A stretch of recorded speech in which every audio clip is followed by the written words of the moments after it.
स्वागत है। आज हम बात करने वाले हैं हरी चाय यानी ग्रीन टी पर। ये आजकल बहुत बहुत पॉपुलर है। हमारे पास जानकारी का एक स्रोत है, एक लेख जिसका शीर्षक है हरी चाय, लाभ और सावधानी। तो आज हम इसी लेख के आधार पर समझने की कोशिश करेंगे कि हरी चाय के असल फायदे क्या हैं और साथ ही किन बातों का ध्यान रखना चाहिए। ये इतनी ज़्यादा पॉपुलर हो गई है कि लगभग हर जगह मिलती है। तो चलिए देखते हैं ये स्रोत हमें क्या बताता है। शुरुआत करते हैं फायदों से। स्रोत कहता है कि हरी चाय एक प्राकृतिक स्वास्थ्य बूस्टर है और इसकी सबसे बड़ी वजह बताई गई है इसमें मौजूद एंटीऑक्सीडेंट्स। हाँ, एंटीऑक्सीडेंट्स ये शब्द यहाँ बहुत महत्वपूर्ण है। स्रोत इन्हें हरी चाय की मतलब एक खास बात बता रहा है।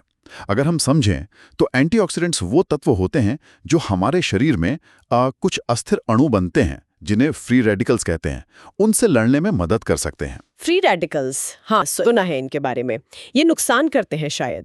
जी बिल्कुल, ये कोशिकाओं को नुकसान पहुंचा सकते हैं जिसे ऑक्सीडेटिव स्ट्रेस कहते हैं। तो स्रोत का ये कहना कि हरी चाय एंटीऑक्सीडेंट से भरपूर है, वो असल में इसके बताए गए स्वास्थ्य लाभों का एक तरह से आधार बना रहा है। समझ गए। और स्रोत कुछ खास फायदे गिनाता भी है, जैसे सबसे पहले वजन घटाने में मदद। ये तो बहुत ही आम दावा है। हाँ, ये दावा तो अक्सर सुनने को मिलता है और लेख इसे सीधे फायदों की लिस्ट में रखता है। ऐसा माना जाता है कि हरी चाय में कुछ खास तत्व होते हैं, शायद कैफीन और कैटेचीन्स। ये एंटीऑक्सीडेंट्स ही हैं। कैटेचीन्स? जी, ये शायद शरीर के मेटाबॉलिज्म को, मतलब प्रक्रिया को थोड़ा तेज करने में मदद कर सकते हैं। इससे कैलोरी ज्यादा बर्न हो सकती हैं, ऐसा माना जाता है। अच्छा। हालांकि ये ध्यान रखना जरूरी है कि लेख शायद इसे बस एक सहायक, एक हेल्पर की तरह बता रहा होगा, कोई जादू की छड़ी नहीं। हाँ, ये बात सही है। सिर्फ हरी चाय से वजन कम होना तो मुश्किल है। अच्छा, आपने मेटाबॉलिज्म की बात की, लेख भी इसका जिक्र करता है कि ये मेटाबॉलिज्म को बेहतर कर सकती है। जी, मेटाबॉलिज्म मतलब हमारे शरीर का वो सिस्टम जो खाने को ऊर्जा में बदलता है। तो अगर स्रोत कह रहा है कि हरी चाय से बेहतर करती है, तो इसका सीधा कनेक्शन वजन नियंत्रण वाले पॉइंट से है ना? हाँ बिल्कुल। एक थोड़ा तेज मेटाबॉलिज्म थ्योरी में ज्यादा ऊर्जा खर्च करने में मदद कर सकता है। लेकिन यहाँ भी लेख शायद ये नहीं बता रहा होगा कि असर कितना होता है, बस एक संभावित फायदे के तौर पर बता रहा है। ठीक है। अगला फायदा बताया गया है हृदय स्वास्थ्य, मतलब हार्ट हेल्थ के लिए। ये तो काफी सीरियस विषय है। निश्चित रूप से हृदय स्वास्थ्य बहुत जरूरी है। ये दिलचस्प है कि स्रोत इसे एक लाभ मान रहा है।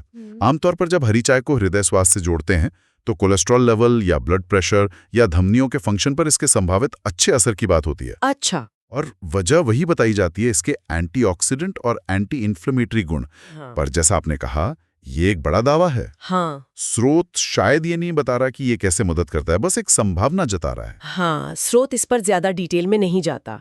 और आखिर में त्वचा के स्वास्थ्य, स्किन हेल्थ में सुधार की बात भी की गई है। यहाँ फिर से अब देखिए एंटीऑक्सीडेंट्स की भूमिका आ जाती है। अच्छा, त्वचा के लिए भी? हाँ, विशेषज्ञ अक्सर कहते हैं कि वो जो ऑक्सीडेटिव स्ट्रेस है ना, वो त्वचा की उम्र बढ़ने की प्रक्रिया को तेज कर सकता है। तो तर्क ये है कि एंटीऑक्सीडेंट से भरपूर चीजें, जैसे इस स्रोत के अनुसार हरी चाय, त्वचा को फ्री रेडिकल्स से होने वाले नुकसान से बचाने में मदद कर सकती हैं। ओह, इंटरेस्टिंग। कुछ लोग तो इसे सीधे त्वचा पर लगाते भी हैं, पर यहाँ लेख शायद पीने के फायदों की बात कर रहा है।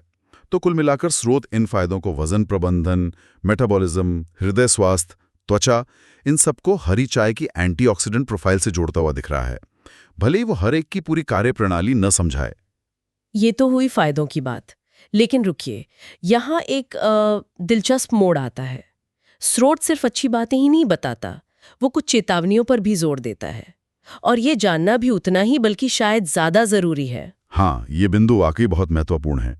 अक्सर सेहत से जुड़ी चीजों में वो कहते हैं ना, डोज ही जहर और दवा का फर्क तय करती है। सही कहा। तो स्रोत किन समस्याओं का जिक्र कर रहा है? स्रोत साफ कहता है कि हरी चाय का ज्यादा इस्तेमाल, इस ज्यादा शब्द पर ध्यान देना होगा, कुछ समस्याएं पैदा कर सकता है। सबसे पहले बताया गया है एसिडिटी, अम्लपित्त। हाँ, ये तो एक आम शिकायत है। देखिए, हरी चाय में काली चाय या कॉफी की तरह ही कैफीन और टैनिन जैसे तत्व होते हैं। टैनिन? जी, टैनिन। कुछ लोगों में ये पेट में एसिड का उत्पादन बढ़ा सकते हैं, खास तौर पर अगर खाली पेट पी जाए या फिर बहुत ज्यादा मात्रा में। तो स्रोत का ये कहना लॉजिकल लगता है। ठीक है। दूसरी समस्या बताई गई है नींद की समस्या, स्लीप प्रॉब्लम्स। इसका सीधा संबंध कैफीन से है। हालांकि हरी चाय में कॉफी के मुकाबले कैफीन कम होता है आमतौर पर, हाँ, ऐसा सुना है। लेकिन फिर भी ये मात्रा हर व्यक्ति की सेंसिटिविटी पर निर्भर करती है और पीने के समय पर भी। अगर कोई कैफीन के प्रति संवेदनशील है या शाम को या रात में ज़्यादा हरी चाय पी लेता है तो उसकी नींद में बाधा आ सकती है। ये चेतावनी भी काफ़ी प्रैक्टिकल है। और तीसरी समस्या बताई गई है पेट से जुड़ी अन्य दिक्कतें, स्टमक इश्यूज। ये एसिडिटी वाले पॉइंट से जुड़ा हो सकता है या फिर कुछ लोगों को सामान्य तौर पर पेट में थोड़ी गड़बड़ या बेचैनी महसूस हो सकती है, खासकर अगर वो इसे काफ़ी तेज मतलब स्ट्रॉन्ग बनाकर पीते हैं या मात्रा ज़्यादा होती है। अच्छा। वो जो टैनिन की बात की थी हमने, वो कभी कभी मतली या पेट की परेशानी का कारण बन सकते हैं, खासकर खाली पेट पीने पर। तो इससे एक बहुत अहम सवाल उठता है संतुलन का। स्रोत बार बार कह रहा है ज्यादा इस्तेमाल, मतलब साफ है कि हरी चाय अपने आप में शायद विलन नहीं है, पर इसकी अधिकता परेशानी दे सकती है। बिल्कुल। तो क्या स्रोत ये बताता है कि ज्यादा का मतलब कितना है, कितनी मात्रा ठीक है? हाँ, ये एक बहुत ही वाजिब सवाल है। अक्सर ऐसे लेख एक आम गाइडलाइन देते हैं। क्या इस स्रोत में ऐसा कुछ बताया गया? हाँ, बताया गया है। स्रोत के अनुसार एक सामान्य वयस्क के लिए दिन में 2 से 3 कप हरी चाय पीना आमतौर पर सुरक्षित और फायदेमंद माना जा सकता है। अच्छा, तो 2 से 3 कप दिन में? जी। अगर हम इसे पूरे कॉन्टेक्स्ट में देखें तो ये मात्रा एक तरह का बैलेंस बनाने की कोशिश लगती है ना? हाँ, सही। एंटीऑक्सीडेंट्स का लाभ उठा सकते हैं और साथ ही जो संभावित नुकसान है जैसे कैफीन या टैनिन से जुड़ी समस्याएं, उनका खतरा कम रहता है। ये एक व्यवहारिक सीमा लगती है जो ज्यादातर लोगों के लिए ठीक हो सकती है। ये इस बात को भी मजबूत करता है कि हरी चाय को पानी की तरह मतलब अनलिमिटेड नहीं पीना चाहिए। सही बात है। तो इन सब का मतलब क्या निकलता है? अगर हम इस स्रोत से मिली सारी जानकारी को एक साथ रखें तो मुख्य बातें क्या हैं जिन्हें हमें ध्यान में रखना चाहिए? पहली बात तो ये कि इस स्रोत के हिसाब से हरी चाय एंटीऑक्सीडेंट्स का अच्छा स्रोत है, इसलिए सेहत के लिए फायदेमंद हो सकती है।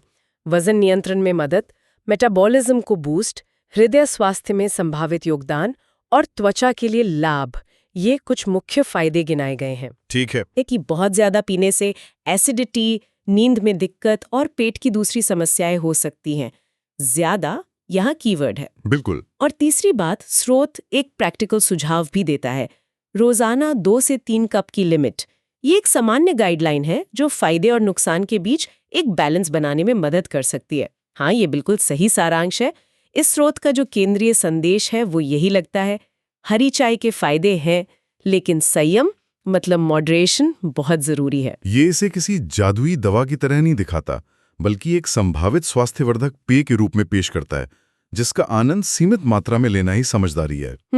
ये उस आम धारणा को भी थोड़ा चैलेंज करता है कि अगर कोई चीज हेल्दी है तो जितनी ज्यादा लो उतना अच्छा। यहाँ मामला ऐसा नहीं है। ये वाकई दिलचस्प है कि कैसे एक ही चीज फायदेमंद भी हो सकती है और नुकसानदायक भी, बस मात्रा का खेल है। हाँ, और ये सिर्फ हरी चाय के लिए ही नहीं, पोषण और स्वास्थ्य से जुड़ी कई चीजों के लिए सच है।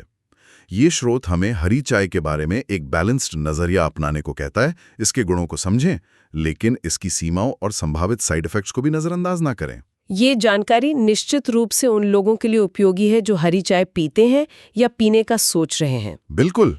और यहाँ एक और बात सोचने लायक है जो शायद स्रोत में सीधे तौर पर न कही गई हो पर महत्वपूर्ण है। अच्छा, वो क्या? देखिए, स्रोत ने एक सामान्य सलाह दी है दिन में 2 से 3 कप, लेकिन हम सब जानते हैं कि हर व्यक्ति का शरीर अलग होता है। एक व्यक्ति शायद 3 कप पीकर भी बिल्कुल ठीक महसूस करे, हाँ। जबकि दूसरा व्यक्ति जो शायद कैफीन या टैनिन के प्रति ज्यादा संवेदनशील हो, उसे शायद 1 कप के बाद भी थोड़ी एसिडिटी या बेचैनी महसूस हो सकती है। ये भी सही है, सबकी सहनशीलता अलग होती है। बिल्कुल। तो स्रोत की सामान्य सलाह एक शुरुआती बिंदु तो है, पर शायद आखिरी शब्द नहीं। अपना खुद का अनुभव और शरीर की प्रतिक्रिया पर ध्यान देना भी उतना ही महत्वपूर्ण हो सकता है। यह हमें याद दिलाता है कि स्वास्थ्य की दुनिया में वो वन साइज फिट्स ऑल वाला नजरिया शायद ही कभी पूरी तरह से काम करता है। बहुत अच्छा पॉइंट है। भले ही स्रोत कितना भी उपयोगी क्यों ना हो, ये एक विचार है जिसे श्रोता अपने साथ ले जा सकते हैं। जानकारी को जानें, समझें, लेकिन उसे अपनी व्यक्तिगत परिस्थितियों के संदर्भ में भी तौलें।